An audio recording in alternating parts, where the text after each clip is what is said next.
The NFL set this up. Not Kaepernick. The NFL, the league office, which took the position during Kaepernick's collusion grievance, it doesn't get involved in these types of things. Oh, it got involved.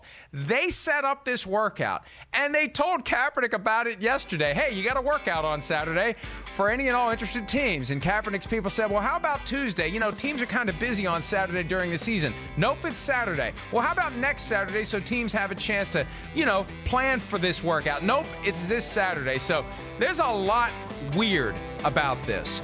And the weirdest part about it is, Chris, the NFL, at a time when the Kaepernick issue is gone, it's over, it's done. The NFL is the one that dusts it off and puts it right back in the center of the table for all of us to pay attention to again. Yeah, you're right. So there's two things that jump out to me about that. One, okay, did Jay-Z play a factor in this a little? Has he been working it behind the scenes a little bit? All right. I mean, everybody criticized him as being a sellout, and I did not agree with that. Okay. Hey, let me just say this. Yeah. Let me say this. Yeah, go ahead. If he did, we'd know about it. Maybe we would. Because he was criticized for being a sellout. I don't know if you definitely would know about that. Because the NFL, I'm telling you. The NFL would never want to look like they're listening to somebody like Jay-Z and letting him call the shots. So I don't know if I totally agree with you there. But okay. They can't keep Jay-Z from leaking that he had fingerprints on this, and I guarantee you he would have. That's fair. I'm sorry to that's fair. No, that's fair. I mean, it's fair. And we'll see. You're right. I mean, we will eventually hear if that maybe was part of this and that Jay-Z was working that angle. Okay, so that's the other thing. That's the first thing. The second thing is, okay, and I'm with you. When I first saw it, I was like, man, this seems like a propaganda spot, move altogether. The second thing is, it does make me wonder if teams have been inquiring about Kaepernick, maybe to the NFL, like, hey, do you think we should flirt with the Colin Kaepernick situation and do that? And maybe there's been some teams that have talked to Roger Goodell in the league office, and how do you think we should handle this, and what do you think the blowback will be? And maybe that's why the NFL decided to set this up in a hurry, to just maybe go, let's see what the public reaction is to it now, 3 years after the fact, and kind of gauge it from there. And then, of course, the teams can evaluate. Hey, a Saturday workout, too, it's weird. I get that. That's very rare. Coaches aren't always at workouts anyways. It's not a big deal. GMs don't need to be in buildings. A lot of GMs are going around the nation and watching college football players right now. So they certainly can make themselves available for the Saturday workout. Those are just some of the things that jumped out to me right off the bat, Mike. Yeah, but making yourself available on short notice when you already have Very your week hard. planned out, where you're going to be at practice, what games you're going to be at on Saturday, right? And here's my take on it. I think that at its core, this is either a clumsy, ill-advised PR play by the NFL because, again, it was over. It's done.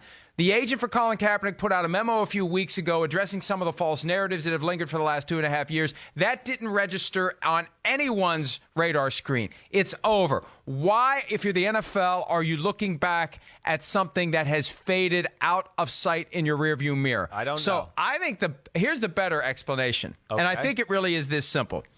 I think they're afraid he's going to sue him again. And I think that they're afraid that his lawsuit this time will be better than the last one because, and Chris, I learned this when I was practicing law, if you represent employees whose rights have been violated in the workplace, that first lawsuit is always tougher because let's say you're suing for gender discrimination, age discrimination, race discrimination, national origin, religious discrimination, whatever it is. In most workplaces, there are other people who have those same characteristics who are still gainfully employed. So you really have to have some proof that will overcome whatever explanation the employer gives. The second lawsuit that is filed by the employee who has sued to keep his or her job or get his or her job back, that one's stronger because there's only one person in the workplace who's sued to get his or her job back.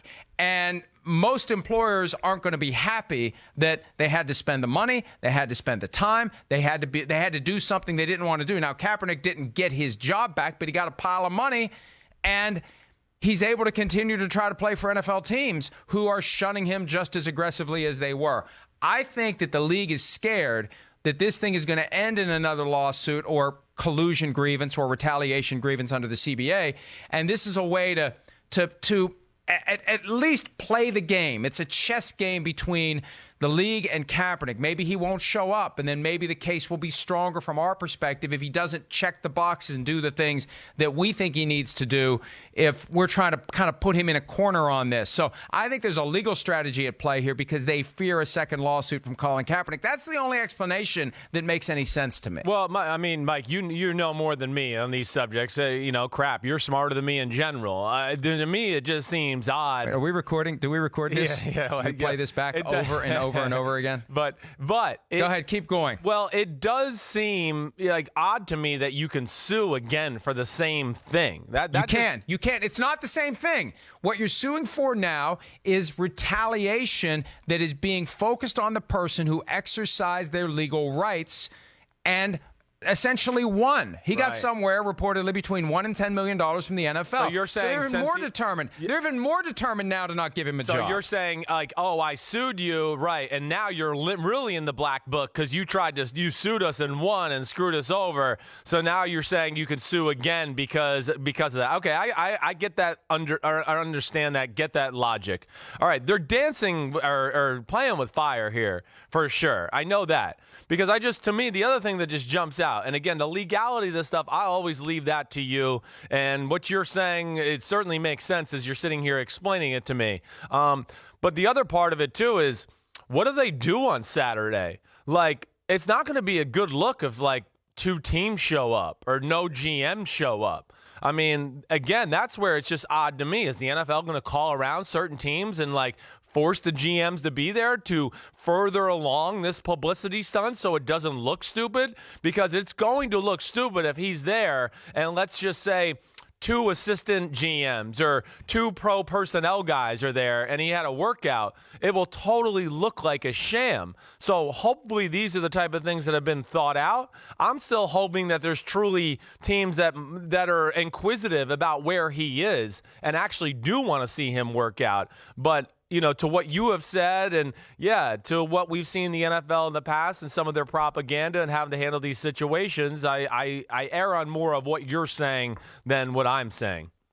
And my understanding is that Kaepernick is going to go through with it. He's asked for a list of the head coaches and GMs who will be there because half the teams are either traveling to play a game. Yep. The other half are going to the hotel that they stay in the night before the game. There's a handful of teams on a bye. But he wants to know who's going to be there. No head coaches are going to be there. None. That's right. Zero. But here's the thing. These private workouts that guys do before the draft or pro day workouts, when you have a head coach or a GM there, they can put you through specific paces. Definitely. Right? This is something that's going to be run by people from the scouting combine, and they're going to send out the video to all the teams. Well, Kaepernick could do that himself, right? And that's the other side of this, too. What's so weird about this, any team that wants to bring him in for a tryout can do it any given Tuesday. I remember when Terrell Owens was trying to get back into the league.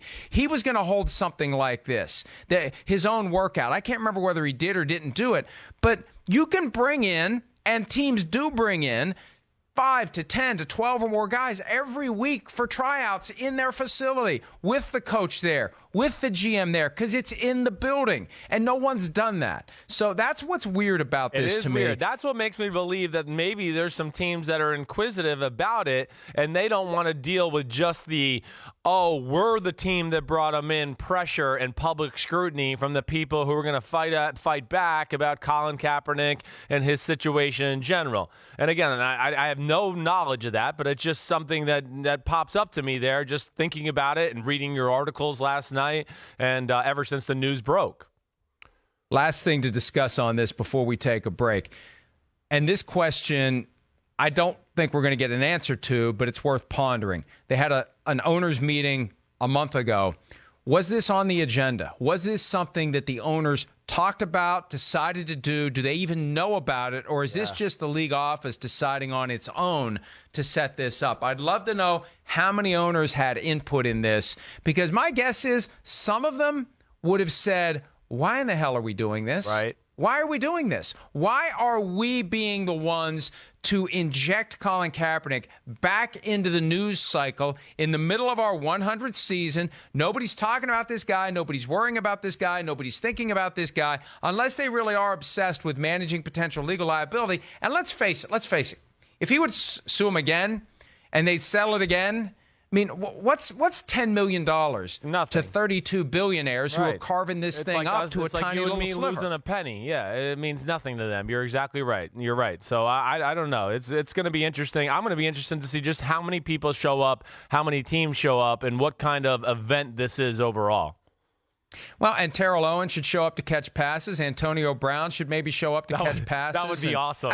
That would be awesome. I'm only saying that partially with tongue-in-cheek, right? He's going to need people to catch passes. Antonio Brown's available. T.O. keeps talking about coming back at some point, so what the heck? Bring them both in.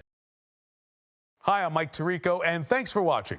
Make sure to hit subscribe for the latest news and highlights from NBC Sports.